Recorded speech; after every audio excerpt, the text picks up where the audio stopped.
when I was trying to tell these guys that you got to be in the system to realize the sentence you get. When certain stuff just don't weigh up. It's a mandatory 1-year sentence when you just get $5 worth of stuff. He was arrested yesterday at Citi Field. It was during a music festival in the afternoon before he performed. He's one of 6 indicted for conspiracy to distribute more than 100 kilograms of controlled substances on Long Island and in New Jersey. And those arrested also include a New Jersey correction officer. Officials say Fetty Wap and others involved transported, distributed deadly and addictive drugs, including heroin and fentanyl on Long Island, deliberately contributing to the opioid epidemic.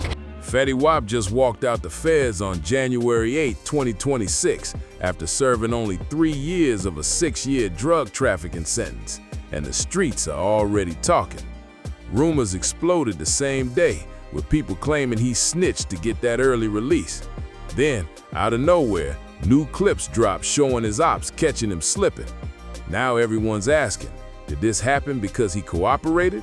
Was it payback? Here's exactly how this whole thing went down. His real name, Willie Jr. Maxwell II, officially stepped out from federal custody that morning. Homie was supposed to be locked up until 2029, but good behavior credits and federal time reductions got him out early. The Bureau of Prisons didn't just open the doors, though. They transferred him to community confinement, basically house arrest with tight rules. The multi-million-dollar drug distribution used Suffolk County as their home base. We're told the defendants would get drugs on the West Coast and use the U.S. Postal Service and drivers with hidden compartments to transport the drugs across the country to Suffolk County, where they were stored. Fetty Wap's role, according to officials, a kilogram-level redistributor for the trafficking organization. Fetty's now under supervised release until November 2035, and the feds are watching every move he makes. The restrictions are strict as hell. Random drug tests whenever they feel like it. He can't even open a bank account unless the government signs off first. They want to track every single dollar that hits his hands. No drinking, no unprescribed meds, and he can't just dip to another state without permission. He's got to check in constantly, and they can slap an ankle monitor on him at any time. These ain't suggestions from his PO, they're federal orders. One slip up, and he's right back behind bars. Supervised release ain't freedom, it's just doing time with a little sunlight. Soon as he got home, Fetty jumped on IG stories to show he was back. Then he dropped a quick statement thanking the people who held him down.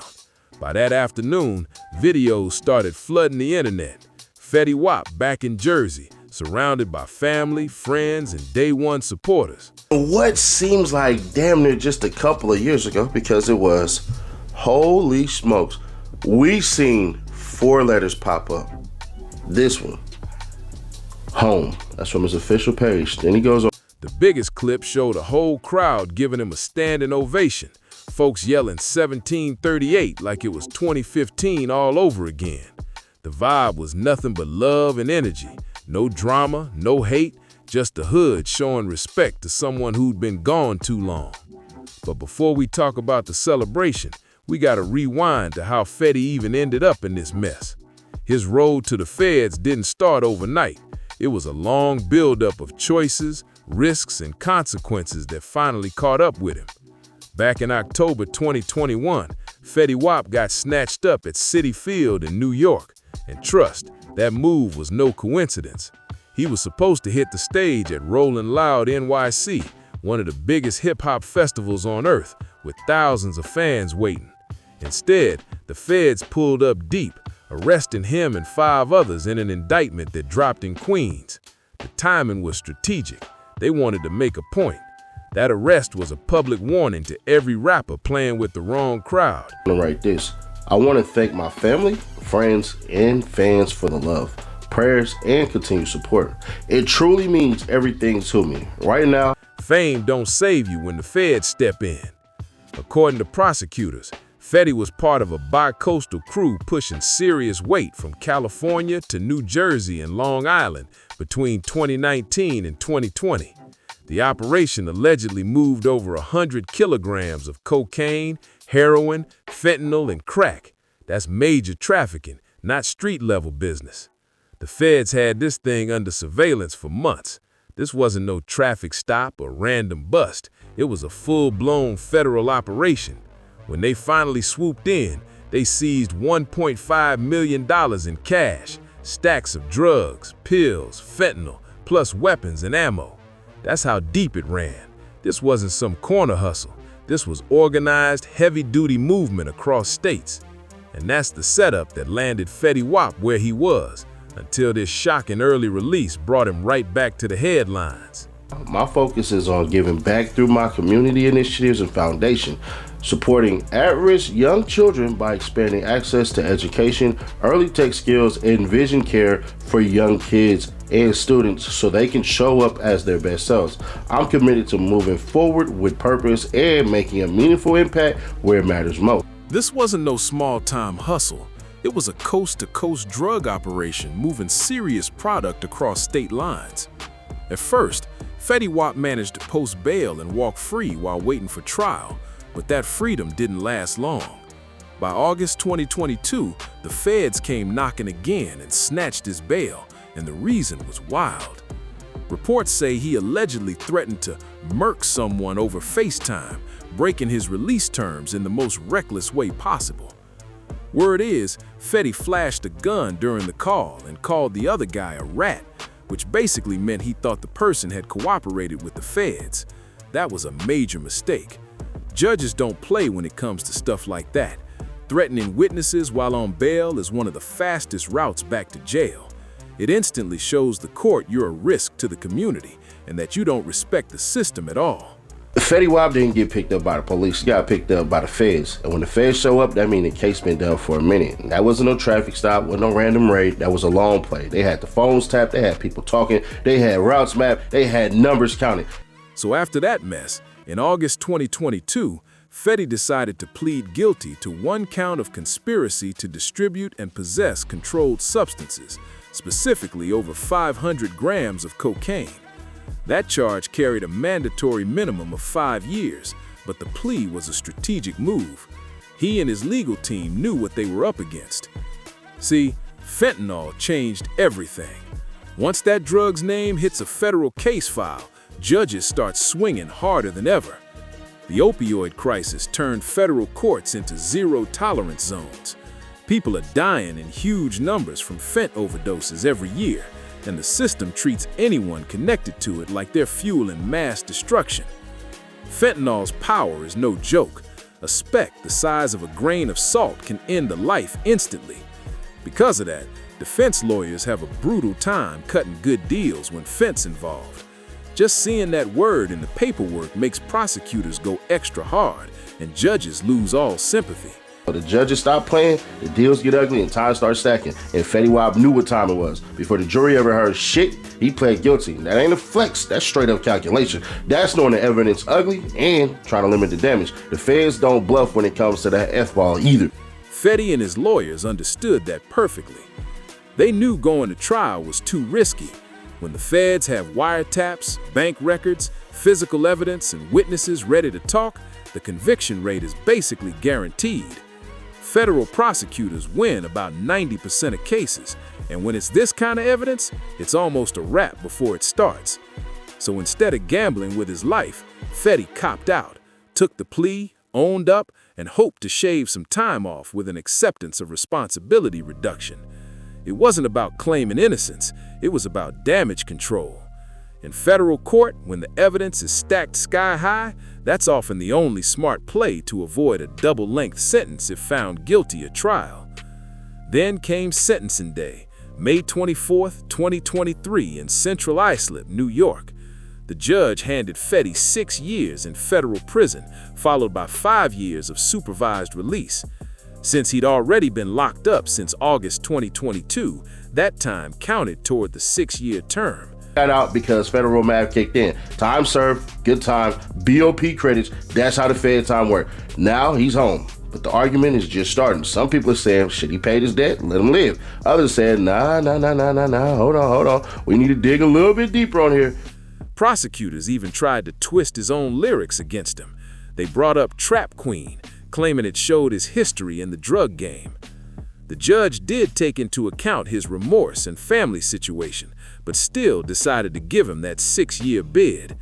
He ended up doing his time at FCI Sandstone in Minnesota from August 2022 until his release in January 2026, about 3 years and 5 months total. Now here's how he got out so early. In the federal system, inmates can earn sentence reductions through good behavior and programs under the First Step Act. His original release date was supposed to be 2029, but good conduct credits moved it up to December 2026. And then more credits plus program participation pushed it all the way to January 2026.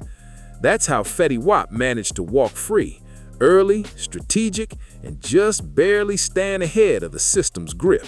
Now, we was in the shop talking about the Fetty Wap case out of New Jersey. If 5 men's on that case outside of him a conspiracy, he already had a domestic violence and a DV. Now, it was 220 grams of H and 10 pounds of fent and also deceit. And this man got a sentence of 6 years. That's highly unlikely for a man to get that much less time for that amount of illegal substance in the federal system unless he's working. That's impossible. Fetty Wap earned enough time credits to get transferred into community confinement nearly 11 months before his December 2026 out date, and that move shocked everybody. The Bureau of Prisons didn't share all the details on how many credits he racked up, but the system's got its own formula for that. Under 18 U.S.C. Section 3624, federal inmates can earn up to 54 days of good time per year for solid behavior. On top of that, you can stack more credits by completing education courses, job training, or approved rehab programs. All that time adds up and cuts the sentence down bit by bit. Now, back in 2022, Fetty's lawyer made something crystal clear. He's not cooperating with the feds. No testimony, no secret deals, no snitching. The plea he took was a standalone guilty plea, meaning there was no paperwork filed for substantial assistance and no statements against his co-defendants.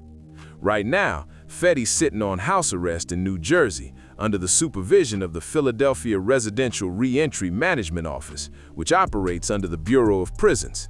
His full release from federal custody is set for November 8, 2026, but until that day comes, he's still living under strict federal eyes.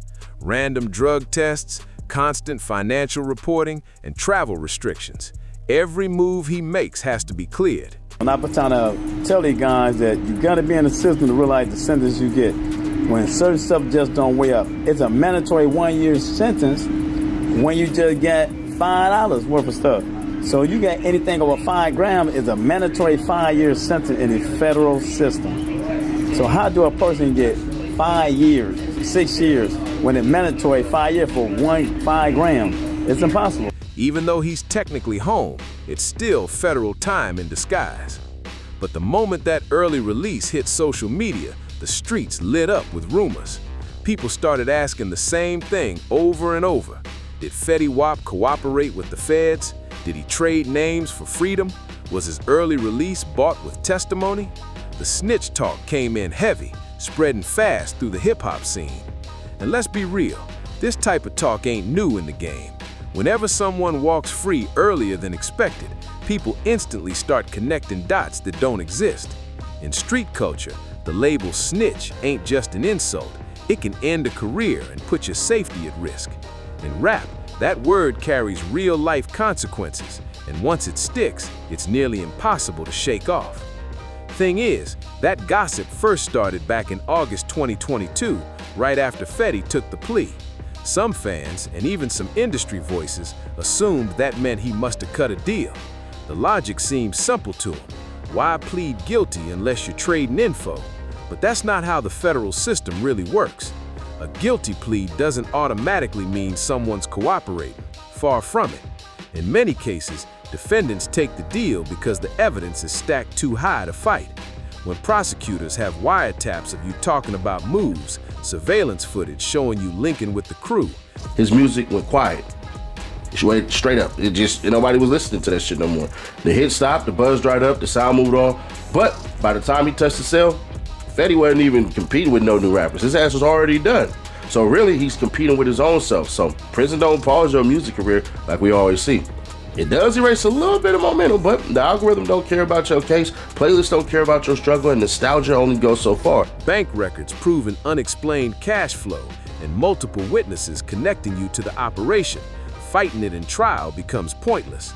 That's the situation Fetty was in. His lawyer said it straight back in 2022. He's not cooperating with the feds. No snitch moves, no paperwork, no secret meetings. The man took responsibility for distributing 500 grams of cocaine, but he didn't testify against nobody and didn't give the government anything for a break. So while the internet keeps spinning wild theories, the reality is simple. Fetty Wap's freedom came from time credits, good behavior, and strategic legal moves, not from selling out his people. Fetty Wap didn't get any kind of cooperation discount on his sentence, and that's a major clue about what really went down. His 6-year sentence tells the story by itself.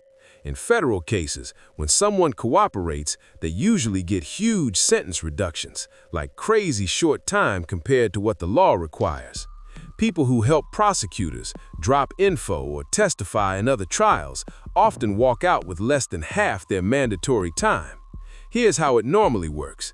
If you cooperate, prosecutors file a motion for a downward departure, basically asking the judge to cut your time heavy. But Fetty, he got 6 years on a charge that carried a 5-year mandatory minimum, barely 1 year over the floor. That's what regular sentencing looks like, not a thanks for helping discount. If he had really cooperated, he'd probably be sitting on a 2 or 3 year bid, not 6. That little bump above the minimum screams standard sentence, not snitch credit. So the real question ain't about jail, it's about what's next. Do y'all think Fetty can come home and shake it up again? Or is this one of them times where the streets still respect you, but the gang had already moved on? Is this the comeback waiting to happen, or is the closure for a run that already ended? Once Fetty touched down, though, the internet went wild with speculation. Social feeds blew up overnight. People posted non-stop, asking, "Did Fetty Wap snitch?" The early release looked suspicious to some, like, how does somebody do only 3 years of a 6-year sentence and walk?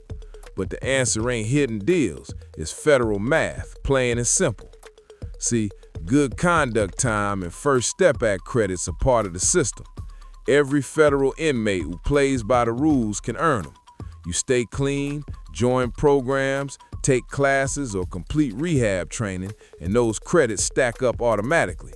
That's how sentences get reduced, not through backdoor cooperation, but through documented, earned incentives for good behavior. These credits aren't rewards for dropping names. They're the system's way of encouraging positive change behind bars. Still, the talk didn't stop there. Some online voices, including one ex-user who went viral, flipped the narrative, posting, "Forget the streets, forget the no snitch rules. Fetty Wap should be a role model." That comment got major traction. People respected how Fetty handled his time quietly, didn't go public talking tough about the streets, and didn't stir up messy drama after his release. It showed maturity, not the usual chaos that follows a big-name rapper walking free. Over on Reddit, users broke it all down, separating snitching from self-preservation. One comment summed it up perfectly. "Snitching is saving your own skin. I'm just surprised he only got 6 years." Basically, folks realize pleading guilty to minimize risk is not the same as cooperating against your people. It's strategy, not betrayal. And so far, no evidence anywhere backs up the snitch claims. Court records show no cooperation agreement, no government motions asking for sentence reductions, and no co-defendants' cases affected by any testimony. The paper trail shows exactly one thing. Fetty pleaded guilty, took his standard 6 years, served over half, and earned legit time credits through federal programs. That's the process, not favoritism, not betrayal, just how the system runs when someone follows the playbook. People online love to twist it though. The common argument floating around is he moved 100 kilograms and he only got 6 years, so he had to have cooperated. But that logic skips a lot of important details. Federal sentencing isn't about rumors, is based on sentencing guidelines and individual accountability. Judges don't just look at the overall conspiracy, they look at what each person actually did. In Fetty's case, he had limited criminal history, no violent background, and took responsibility early by pleading guilty. The entire operation might have handled over 100 kilograms total, but his personal charge was tied to 500 grams of cocaine. That's what the court used for sentencing calculations. Judges also weigh key factors like acceptance of responsibility, role in the conspiracy, drug quantity, and criminal past. So when you add it all up, a 6-year sentence makes perfect sense. It fits the guidelines, barely above the minimum, but not soft either. The confusion online really comes from people not understanding how federal sentencing works. The 5-year mandatory minimum applied directly to Fetty's charge, and since his sentence was close to that, it means no cooperation bonus, no special treatment, just the standard time for his specific conduct. So while the rumor mill keeps spinning, the paperwork tells the truth. Fetty Wap played it by the book, earned his credits fair and square, and walked out when the math lined up. Nothing shady, nothing sneaky, just federal rules doing what they're designed to do. Fetty Wap got 6 years, just 1 year above the minimum, and that's totally normal, nothing suspicious about it. Judges in federal court routinely hand down sentences that sit just above the mandatory minimum, depending on the defendant's role, record, and behavior. That small bump probably reflected his specific involvement in the operation. If Fetty had actually cooperated, his sentence would have been way lower, like 2 or 3 years, maybe even time served. Listen, man, shout out to Fetty Wap, bro. Shout out to him. You know, me personally on the music tip, I don't necessarily think it's over, but I think if he tries to go back and recreate that sound, I think that's gonna be gone. He can add elements of that shit, but the question is, who's going to embrace him? Who is good enough in the rap game to embrace him? Because if I'm Drake, Iceman ain't came out yet. Get Fetty Wap on the hook on the beginning song. Fetty Wap, you know what to do. First Day Out the Feds, Part 2. But he didn't get that. 6 years flat means no cooperation deal, no discount, no favor. Yet somehow, snitch rumors kept echoing online, bouncing around social media like wildfire. But just because something gets amplified online doesn't make it true. The actual court documents and official records paint a different picture, one that completely contradicts all that he snitched talk. His lawyer publicly denied cooperation. Prosecutors never filed any kind of motion for reduced sentencing, and none of Fetty's co-defendants' cases showed even a hint of being affected by testimony, because there was no testimony at all. The 6-year sentence fits perfectly into standard federal guideline math, nothing shady about it. And here's what's even more rare. Fetty Wap came home without major accusations dominating his name. Usually, when big artists walk out early, the snitch talk flies instantly. But this time, outside a few loud corners online, there weren't widespread credible accusations. That says a lot. It shows those rumors probably don't have any real foundation. Since his release, Fetty's been focused on rebuilding, not responding to drama. His statements talked about family, work, community, and making a positive impact. Real-life goals, not internet beefs. These ain't the words of someone trying to prove street credibility. They're the words of a man who's been through serious lessons and is trying to do better. But there's still one question floating in the air. Does Fetty Wap actually face real threats now that he's home? Once you've been through high-profile cases, beefs, and time in the feds, danger can follow. So let's break that down. So far, no credible reports show any threats against Fetty since he came home on January 7, 2026. Searches for danger or death threats only pull up the old 2022 story, the one where he made a threat on FaceTime against someone he called a snitch, which got his bail revoked. That's the only documented situation, and in that one, Fetty was the aggressor, not the target. He's had his share of conflict in the past, though. Back in 2017, things in his hometown Paterson, New Jersey got intense. There was a shooting linked to a local rap beef, and it allegedly involved Raheem Fuzz, a figure connected to Fetty's circle. It was a real street conflict, not internet drama. Guns, tension, and real danger. But that was years ago, long before his legal problems, long before prison. Since then, time has changed everything. Fetty spent years locked up. People from that era have moved on. Some caught their own cases, and others just left the streets behind. The beef seemed cold now. Nothing active, nothing brewing. Whatever was once there looks like it died down naturally. There have been some business-related tensions, though. For example, his former collaborator Dice reportedly filed a lawsuit over royalties tied to financial disagreements in the music game. But that's industry stuff, not street drama. Those things get handled in courtrooms, not in alleys. Money fights don't usually turn violent. They're about contracts, not conflicts. Then came some family drama, and it popped off quick. Within 24 hours of his release, Ika, Keisha, and Leslie Louder, mothers of his kids, started going at him on X, formerly Twitter. They called him a deadbeat, throwing shade publicly. One post even said, "All those videos of him coming home, where's the one of him seeing his kids?" That's rough. But let's keep it real. That's domestic tension, not street beef. It's about co-parenting, accountability, and personal relationships, not violence. These are mothers calling out a father to step up for his children. That's emotional heat, not physical threat. It's messy, sure, but it's family business, not danger from rivals. We don't give a damn about your personal life, bro. We don't. We don't.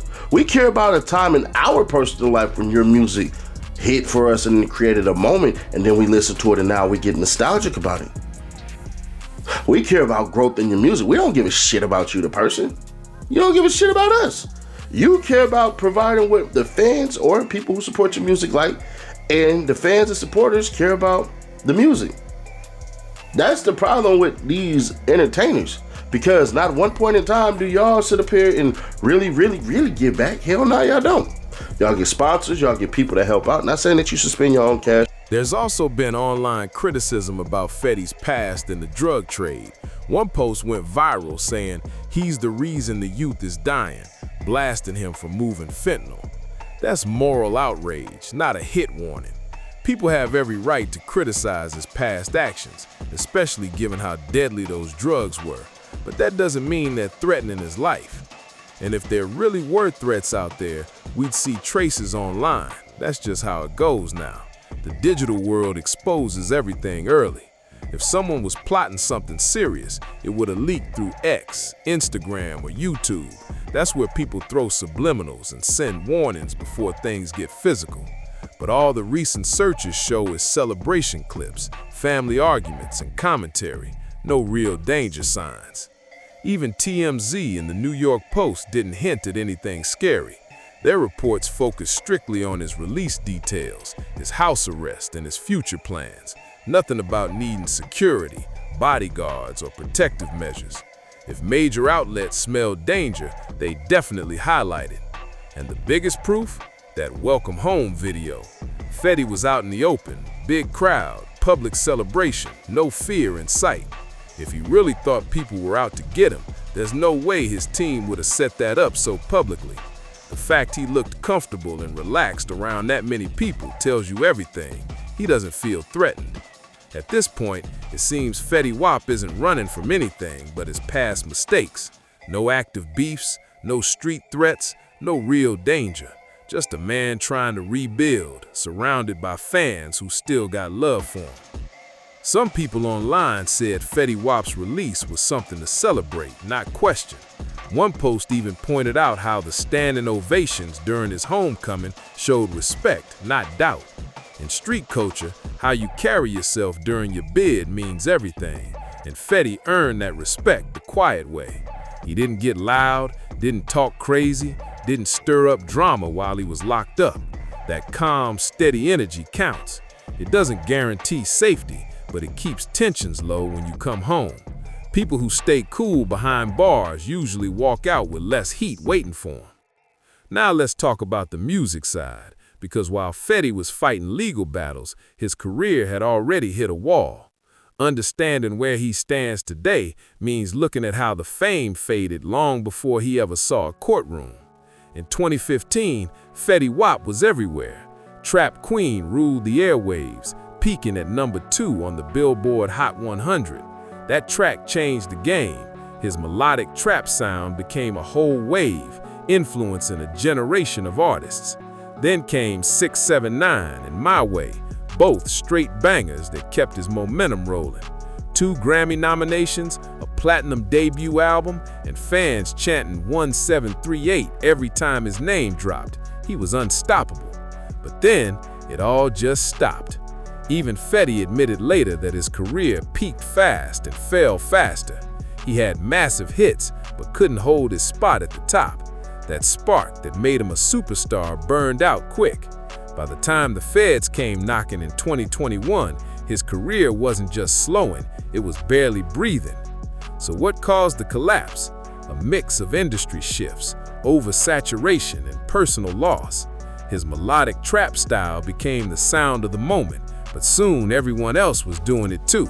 The trend flooded the market, and the audience moved on. Fetty didn't evolve fast enough to keep up.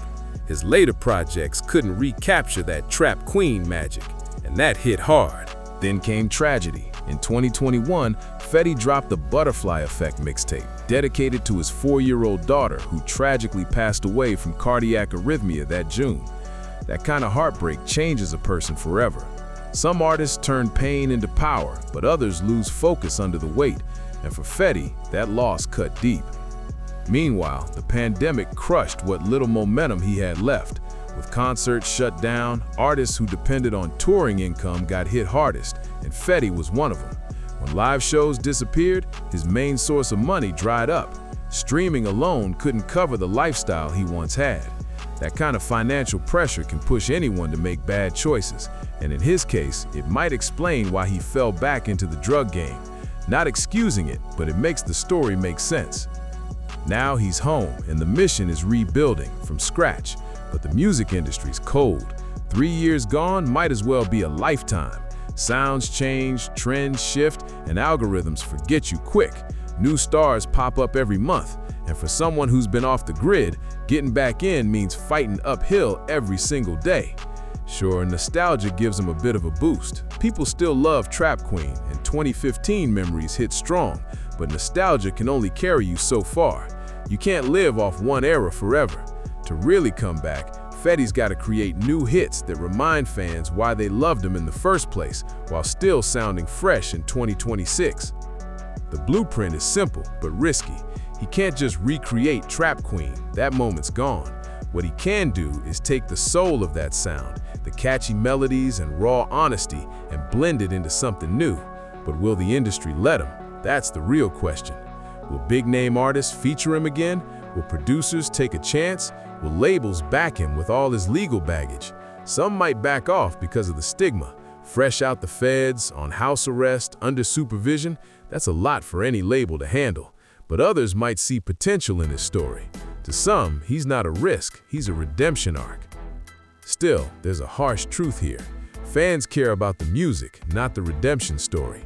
Fetty's statements about wanting to help the youth and uplift his community are powerful and real, but that doesn't automatically translate to streams. In this business, good hearts don't pay bills, hits do. If he wants the respect and success back, he's got to give people songs they actually want to play again and again. But there's another shadow over his legacy, the moral criticism. A lot of people still feel uneasy celebrating a man who was caught up in moving over 100 kilograms of cocaine, heroin, fentanyl, and crack. Fentanyl especially has destroyed families across America. It's the deadliest drug wave in generations. Some feel like praising Fetty now means ignoring the damage that hustle caused, and that's a heavy conversation, one he'll have to face if he ever wants full redemption in the public eye. To win back trust, Fetty's got to do more than just make music. He's got to own his past and outgrow it. Nostalgia might open the door, but consistency will keep it open. The curiosity around his comeback will draw eyes, but keeping those eyes on him takes authentic growth and real hits. On top of that, his supervised release comes with strict rules that make the comeback even tougher. He's under random drug testing, full financial transparency, and can't just travel or perform freely without approval from his probation officer. Every show, every studio trip, every business meeting, it's all got to go through the system. That kind of structure makes it hard to move like a full-time artist. Still, one thing's clear, Fetty Wap's story ain't finished. Whether he rises again or fades into legend depends on how he moves now. Will he use his second chance to rebuild a legacy, or will the streets and stigma keep holding him back? Only time will tell. Thanks for watching. If you made it this far, don't forget to like, subscribe, share, and drop a comment with your thoughts. What do you think? Does Fetty Wap have one more comeback left in him, or was his time in the spotlight already written in history? Let's talk about it below.